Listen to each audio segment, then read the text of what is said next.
तो बनारस में एक लड़की न्यूजीलैंड से आती है, घूमने फिरने आती है कुछ दिन तक। वो एक होटल में ठहरती है और बनारस की गलियों में घूमती है।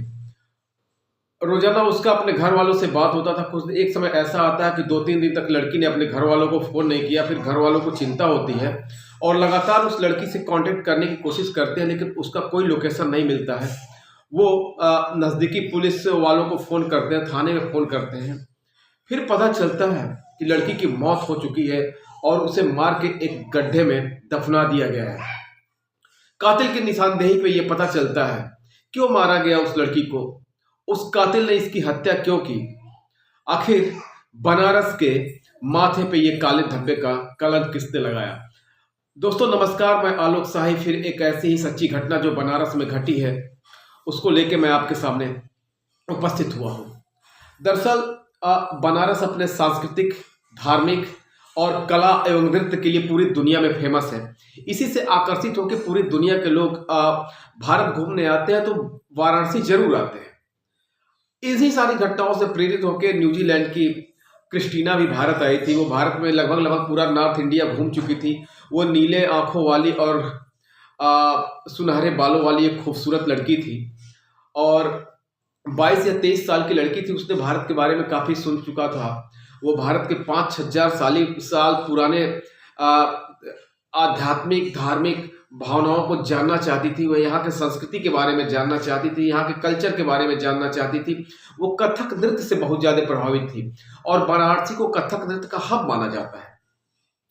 वो आ जाती है, वाराणसी आती है, यहाँ के होटलों में ठहरती है और बनारस की गलियों को काफ़ी घूमती है।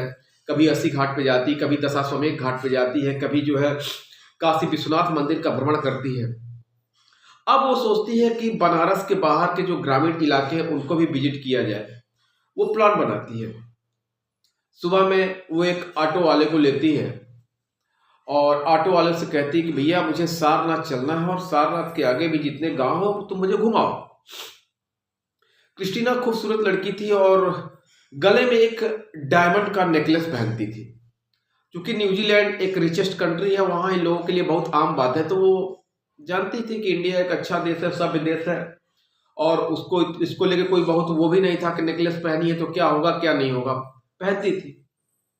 वो ऑटो वाले को लेती है। ऑटो वाला उसको बातों में काफ़ी घुला मिला लेता है, कहता ठीक है मैं आपको सारनाथ भी घुमाऊंगा, बनारस की गलियों को भी घुमाऊंगा और भारत के जो बनारस के जो गांव हैं उनको भी आपको दिखाऊंगा। क्रिस्टीना बहुत खुश थी क्योंकि 22-23 साल की एक जिज्ञासु लड़की थी और आप समझ ही सकते हैं कि इस उम्र में लड़कियां कितनी जिज्ञासु होती हैं और खास करके जब दूसरे देशों में जाती तो उत्साह कितना चरम पे होता है।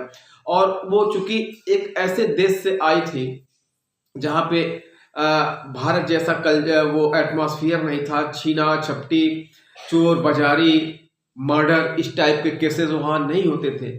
उसने बहुत ही आसानी से उस ऑटो ड्राइवर के ऊपर यकीन कर लिया और ऑटो ड्राइवर की नज़र तो उसके नेकलेस पे थी। वो लेके सारनाथ घुमाता है, फिर कहता है मैं आपको अपने गांव लेके चलता हूँ और गांव ले जाता है तो सुनसान पगडंडियों पे लेके चला जाता है। कहता है कि वहाँ मेरा घर है और घर पे चलिए, आज रात को आप वहाँ रुकिएगा, फिर मैं आपको इत्मीनान से दिखाऊंगा। क्रिस्टीना ने भी सोचा कि हाँ ये आदमी 2 दिन से मेरे साथ है, काफ़ी अच्छी अच्छी बातें करता है, तो फिलहाल कोई डरने की बात नहीं है। वैसे भी भारत के लोग काफ़ी अच्छे होते हैं। इस तथ्य के साथ वो आगे बढ़ रही थी। फिर वो जो ऑटो ड्राइवर था वो अपने एक नज़दीकी डॉक्टर को फ़ोन करता है। डॉक्टर वो झोला छाप था।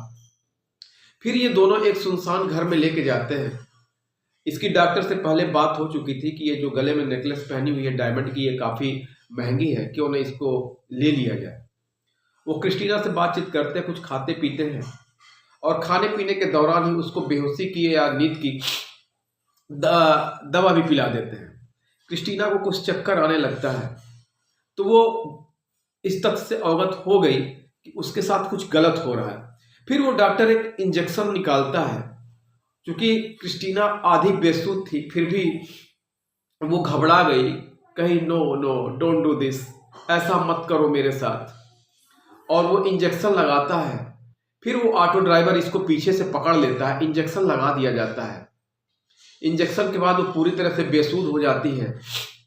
बाद में इसके सर पे करारे प्रहार करके इसकी हत्या कर दी जाती है और नेकलेस ले लिया जाता है। हत्या करने के बाद उसको उसी घर में गड्ढा खोद के दफना दिया जाता है। काफी दिनों तक जब इसकी घर वालों से बात नहीं होती है, क्योंकि इसकी लास्ट लोकेशन को इसके घर वालों को पता था कि इस होटल में वाराणसी के इस होटल में ये ठहरी थी। फिर घर वाले उस एरिया यानी भेलूपुर थाने में अब पुलिस वालों को इस बात की जानकारी देते हैं और इंडिया वो चले आते हैं। फिर क्रिस्टीना से चूंकि वो बहुत प्यार करते थे तो उसके दादा दादी माता पिता सारे के सारे इंडिया चले आते हैं, लगते हैं अपने लड़की को ढूंढने। अब समस्या थी कि कातिल का पता कैसे लगाया जाए, लेकिन पुलिस वालों ने उसको उसके घर वालों ने बताया था कि लास्ट में वो इस होटल में ठहरी थी। और जब सीसीटीवी फुटेज को खंगाला जाता है तो पता चलता कि हाँ, एक ऑटो ड्राइवर इस नंबर का आया था और उस ऑटो में एक क्रिस्टीना बैठी थी। फिर उस नंबर को जब जूम करके देखा जाता है और तलाशा जाता है तो पता चलता है कि ये ऑटो धर्मेंद्र यादव नाम के एक इंसान की है और धर्मेंद्र यादव ही क्रिस्टीना को लेके गया था। अब जो पूरे वाराणसी की पुलिस फोर्स उस ऑटो ड्राइवर के पीछे लग जाती है और तलाशते तलाशते पता चल जाता है कि हाँ, फला जगह पे ये इसका मकान है, यहाँ रहता है और इस एरिया में ये गाड़ी चलाता है। धर्मेंद्र यादव को ट्रेस कर लिया जाता है, उससे पूछताछ किया जाता है तो कहता नहीं, मैं तो क्रिस्टीना को लेके ही नहीं गया था। लेकिन जब सीसीटीवी फुटेज के जब उसको वीडियोस दिखाए जाते हैं तो वो एक्सेप्ट कर लेता है। फिर कहता है कि हाँ, मैंने और एक डॉक्टर ने उसकी हत्या की है और हत्या करके इस जगह पे उसको हम लोगों ने दफन कर दिया है।